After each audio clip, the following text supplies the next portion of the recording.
For too many years, families of children with devastating illnesses have felt helpless as they watch their child suffer.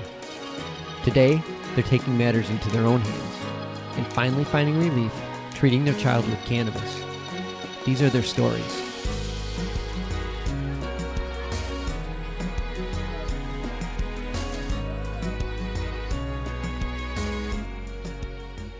Hey everyone, welcome to another episode. Hello. Yes, guys, as you know, we were just in Epilepsy Awareness Month. Yes. And we've had some great guests, and we're going to continue to do so moving forward. And tonight is just a great night to have a special guest coming from way of Jamaica. Her name is Gail Valentine. And this young lady is also the CEO and owner of Freelancer and Gail's Virtual Hub. So with Gail, the interesting thing is that she's developed epilepsy at an early age. And as she got older, she's worked through it, and she's able to continue with her life. So for parents out there who always thought, not always thought, but who have been thinking about, like, what my child is going to be like, what's going to happen in the future for them, we have this lovely young lady online who's going to share her story and her experiences as she gets older. So parents have some hope in knowing that, it's not, things are going to be all right. Hey, Gail, welcome. Good night. Hey, thanks. Good night, everyone. Great. Thanks for coming on. And then, I was reading your story, and it's so inspiring. And I was just like, my God, okay, this is someone we really needed to talk to because, as I shared with you, we have a 7-year-old son, and, those are the things that we think about, like what his future is like.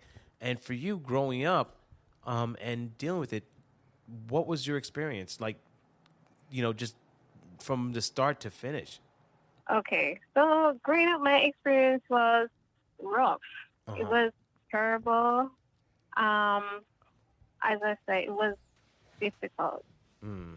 It all started as age 3, where basically I was like operating like every ordinary child until my parents saw me doing this by rubbing my hands, this constantly behavior, and they started to get concerned, right? Mm-hmm. And then they said, okay, begin to carry me to the doctor.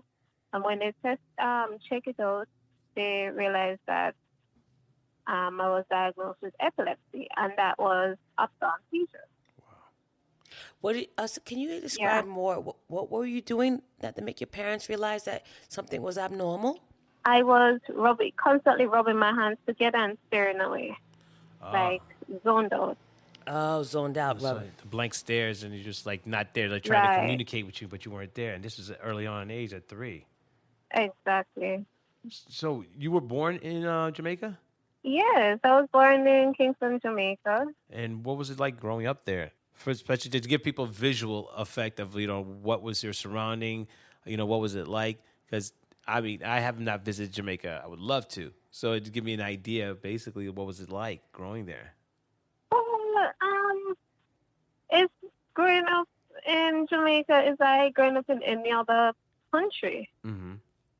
It's a tropical country, so it's a wonderful country. So it's like growing up in any other country. Got it. It's a beautiful country, yeah. Nice. Lots of vegetation and mangoes in the backyard. Yeah. Okay. And coconuts. A lot of vegetation. Oh, wonderful. Now, when you were diagnosed with epilepsy, what did the doctors tell your parents? Like, what can they do to help or what they couldn't do to help? What was that like? Well, when the doctors discovered that I had epilepsy, they told my parents that I might break out and I might not break out. Mm-hmm. And when they realized, based on the condition, that I have to live on medication for the rest of my life. Wow. What kind of medication were they recommending? Yeah. Well, that I don't remember what kind of medication was recommended at that time. Oh, okay.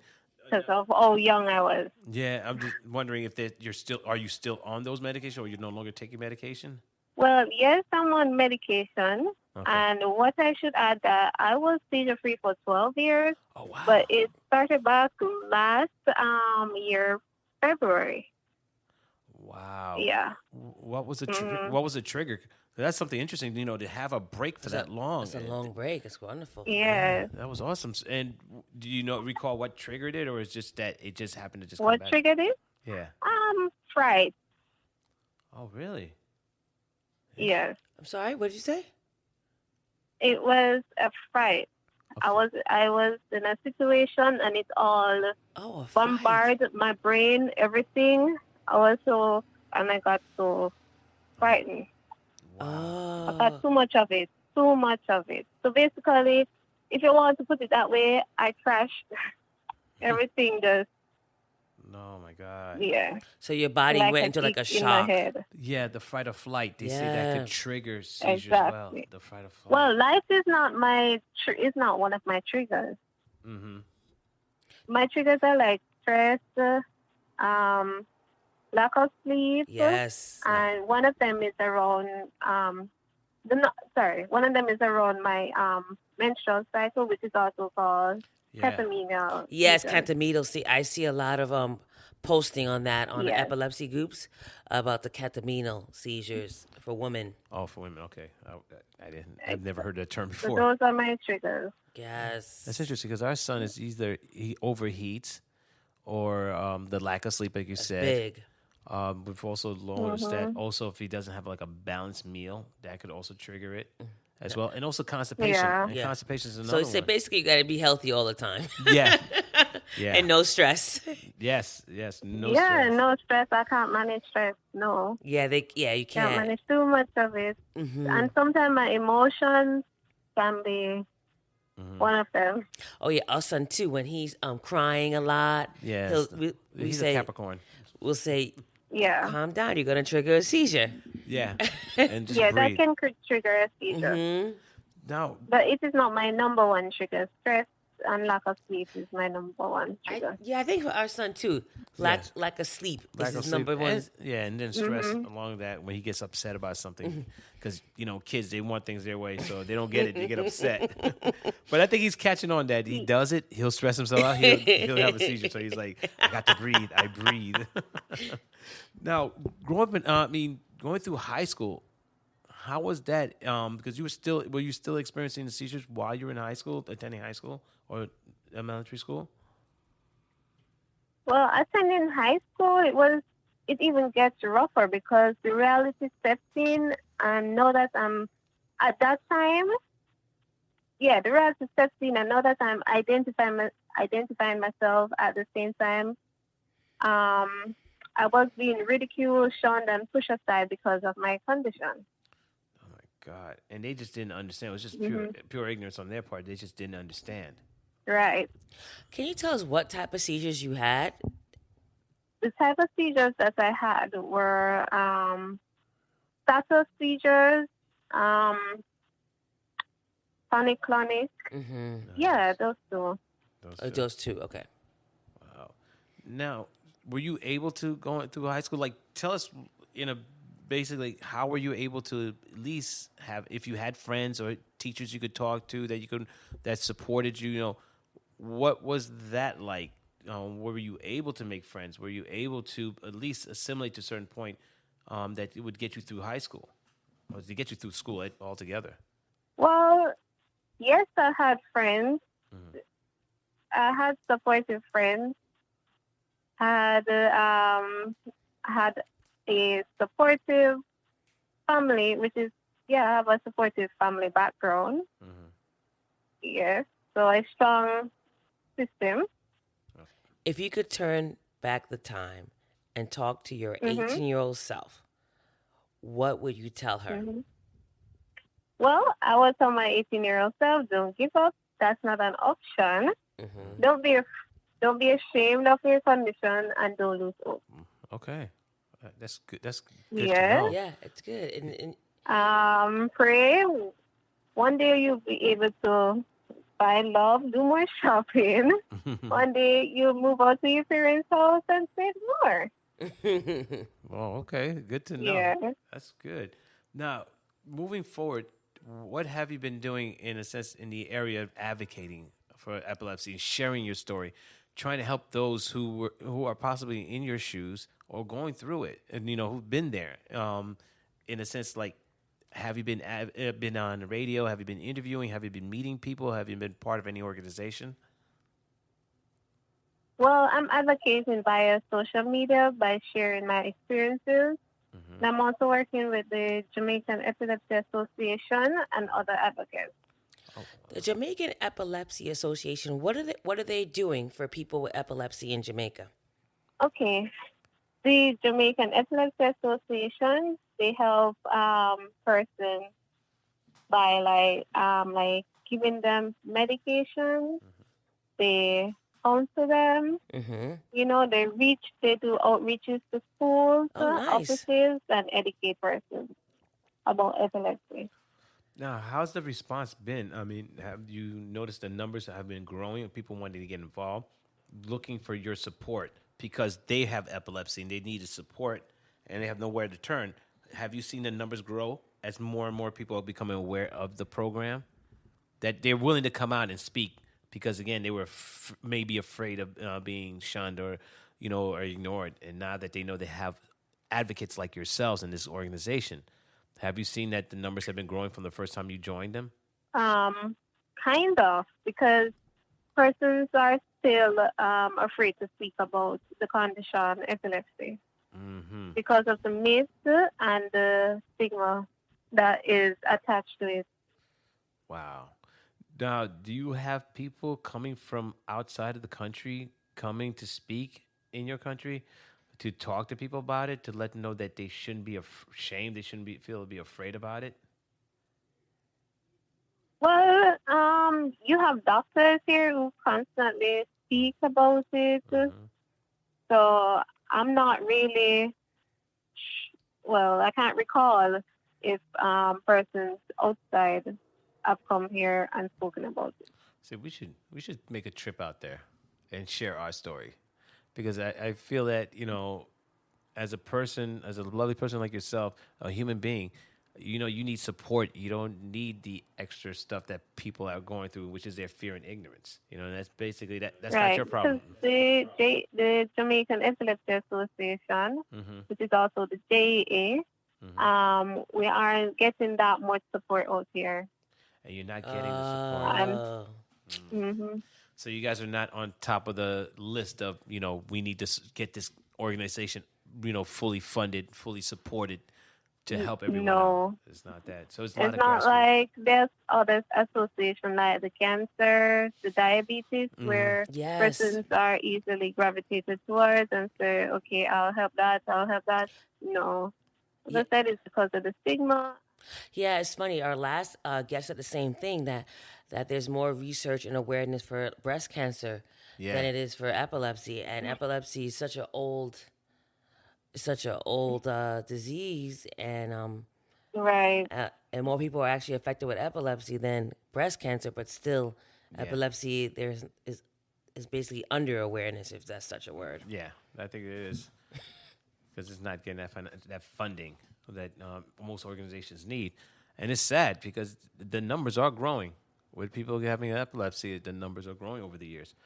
Now, what are your plans? Now that you're working with this organization, and what are your plans in the sense of making awareness as it relates to your personal life? Like, what are you doing outside of this organization or with this organization? Like, what are your plans? Well, my plan is to do more radio and TV interviews and to try and get articles posted in the newspaper. Oh, okay. Now, have you been able? How's that been working out for you? Well, I've done a couple radio interviews last November. Well, and it was good. Okay. Oh, how did you get connected with that for that interview? Oh, I got connected. Well, I reached out to some radio stations, and the executive director of the Jamaican Epilepsy Association, she reached out to some radio stations, and she asked me and another member, which is another advocate, to do the interviews. Attention Cannabis Podcast listeners. You can now listen to your favorite cannabis podcast ad-free with the MJBulls mobile app. Just download the free MJBulls mobile app to your smartphone to start enjoying cannabis podcasts with no commercials. Go to Apple Apps or Google Play to get the MJBulls Cannabis Podcast app today. Wonderful. That's great.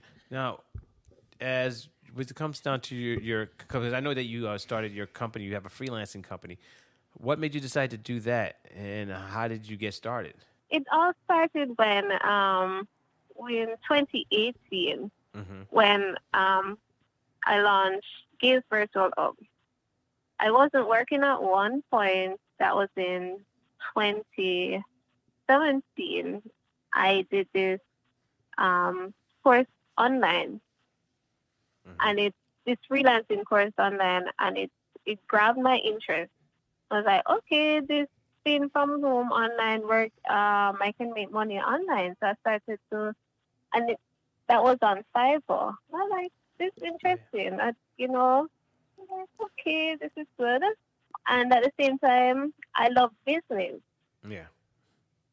And I was inspired by my father because he himself loved business as well. Like my brother, so I followed in their footsteps. Awesome. Now, how does it feel to like start your own business, doing your own thing, and branding yourself? When I found out that this was something that I enjoyed, I was like, okay, then I think I'd like to branch off on my own and start something. And it would be better for me to, you understand, as a person living with this condition. And it's much safer being at home. Got it. Now, right, being an entrepreneur, because when you try to find employment out there in the corporate, it's hard because the companies doesn't want to live up to the responsibility of those individuals. So you had to let them know, basically, when you were job searching, you had to let them know that you had epilepsy. Right, and if you let them know, I doubt it that they'd like to employ you. And they won't employ you. Wow. Exactly. Because in the U.S. we have the HIPAA law, but I don't know if you have something like that protects you. Yeah, and we have. You don't have to tell employers about your disabilities. However, if you, for example, have a lot of seizures and you have to take a lot of days off, that will affect you too. That may affect your or you're tired. So I advise persons with epilepsy to go towards this type of career, which is entrepreneurship. It's funny you say that because that's where we're heading with Aiden. Like we're trying to develop like a family business. Really? Yeah. Because we the same thing that you're saying, like having a condition, and it might be better to have your own business. This way you could dictate how you work and the time frame. Because like for Aiden, he works better in the evening. Yeah. So for him to, say he has seizures at night, and for him to be at a job at 8 a.m. every day, maybe it won't work. It may not work. Yeah. So well, it's less stress. You manage your own time. The days. Which day you want to work and the timing for each day. And for example, I can tell you a story. I was setting some time for a prospect, and my husband told me that if the work goes over a particular time, you can have to continue that the following day because you're not staying up too late. Yeah. You're going to have to get your sleep. Yes, they need their sleep. So, yeah, you're right. You're right. And even for all of us, it's hard to going to a job every day. Yeah. Exactly. Even without a condition. Yeah, that's true too. Now, currently, what are your seizure activities like now? Are they about 1 to 2 a day, 3 a day? Or are they just, they vary, in that sense? Well, being the whole COVID and thing, I'm not getting that much project right now, or should I say I'm not getting no project, none at all. Wonderful. Oh, wow. Wonderful. Congrats. Now, do you exercise daily? Like, what's your daily routine like for you? My daily routine, I will get up at 6 o'clock in the morning. Do I have to do see my husband off to work?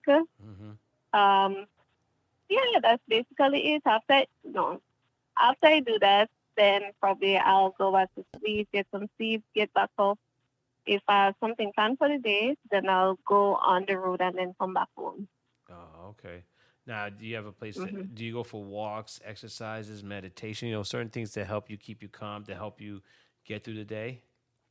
Well, no, I don't go for walks, but at nighttime, I may lie down and meditate until I drop asleep. That's the best kind of sleep too. It is. That meditation. Yeah. Now, do you prepare any kind of meals to help you too as well? Are you specific, or you just basically eat your traditional food? Well, I used to try the keto diet. I tried it, and oh my God, I think I cheated, and then I went back to my old ways. It's tough. Yeah, we tried it too. Yes. But I can do the whole diet thing. I think I just have to be disciplined again. That's it. Okay. All right. So, what would you want to share with a parent who has a child that's, basically just been diagnosed with epilepsy? Like, what do you want to tell that parent? What, if you could, what would you want to tell that parent? I would tell that parent that, I'll share this quote with the parent, which is my favorite quote. Not because you take longer than others doesn't mean you fail. That's one thing. Remember that. I love it. Yes. I love it. That's a quote that I live by every day. Just because you take longer than others doesn't mean you fail. Right. Yeah. And I think, and that's what we're actually teaching our son right now, because he would say, I'm working hard, and it may take him longer to do the math problem or get certain concepts. And we said, yeah, things are going to be hard, but it doesn't mean that you're not going to get it. Yeah, he's a perfectionist. And he will eventually get it. Don't pressure him. Yeah. Because I think math shows up a person with epilepsy more than any other subject. Math is harder, right? Yes, math is harder. And I think persons can be, a person who doesn't have epilepsy can be hard on a person who has epilepsy. Yeah, it's true. Oops. And that gets me angry. Like, take your time with the person, be patient. Yeah, we're learning that with him, and we've been discussing. Yes, so the agent will eventually get it. You just have to be patient, taking step by step. Exactly. He will eventually get it. And I appreciate that. We appreciate that. Because I get hard on him sometimes. Yeah, he gets hard. No problem, anytime. Yeah, you have to understand that they'll eventually get it. And I think during COVID, I had to say, you remember, this is a child with epilepsy, so they're not going to get something right away, especially when it comes to math. No, they're not going to get it right away. No. And good things, and another one, good thing takes time. That is true. And he has surprised us as of late. He does remember certain things. He'll go over and it's like, oh my God, you were listening. I thought you wasn't trying to pay attention. I thought you were just there. I thought you were going through some seizures. And he'll tell me, yeah, Daddy, I remember. And I'm like, wow, okay. So for me as a parent, I appreciate that, because it is true. I do have to be patient with him. I think for me is I'm nervous about his, him in school. Is he getting it? Is he going to get passed on? Are they going to leave him behind? All those things makes me want to make sure that does not happen to my son. So I'm like fighting for him, but I'm also fighting him, in which I realize that does not help. Yeah, you don't. One thing I have to say, don't give up on him as a parent. Don't give up. Try everything as a parent. And I should have said this earlier on in the interview. My first career growing up, I wanted to be a special education teacher, but then, as you grow, you change career path. Mm-hmm. Yeah. Wow. Because of my condition, that is what I wanted to be. Wow. That would have been nice, too. Yeah. Wow. Now, do you go into the community and help other children who have the condition, who has this condition? just to give them like some sense of hope? Are you in touch with them? Do you go see them? No. No. Oh, okay. No. But first, like as I said, because I volunteer and work with the Jamaican Epilepsy Association, with persons speaking and like want a little advice, I may reach out to them and advise them and try to comfort them and everything. Wow. Yeah. Okay. That's awesome. I'm hoping that one day my wife and I would come out and host a show live there and really get to meet some of the people and meet your association and talk to them and see how we can connect and help, get that message out and try to get you that support you guys need to keep the fight and also keep supporting your community because it's really serious and it's really affecting people and we're very appreciative of what you do in Jamaica there to get the message out. Thank you. Yes, thank you very much, You're Gail. welcome. Anytime. Yes, and we appreciate you coming on, Gail. And if people wanted to get in touch with you, how would they be able to do so? Your email address, your website? In touch with me by my email address, Gail Valentine, which is 91@gmail.com. That's GAILVAL91@gmail.com. Awesome. Thank you again. I hope to have you in the near future and to really just do a follow-up and see how everything's going. But hope once this COVID thing lifts that we could definitely start to really travel, and Jamaica's definitely on our list. Sure. All right. Well, you have a good night, and thank you for coming on. Thank you, Appreciate Gail. it. Thank you, and please continue supporting and continue getting that message out. Thank you. Thank you very much, and thank you for having me. My pleasure. Okay, good night. Okay, good night.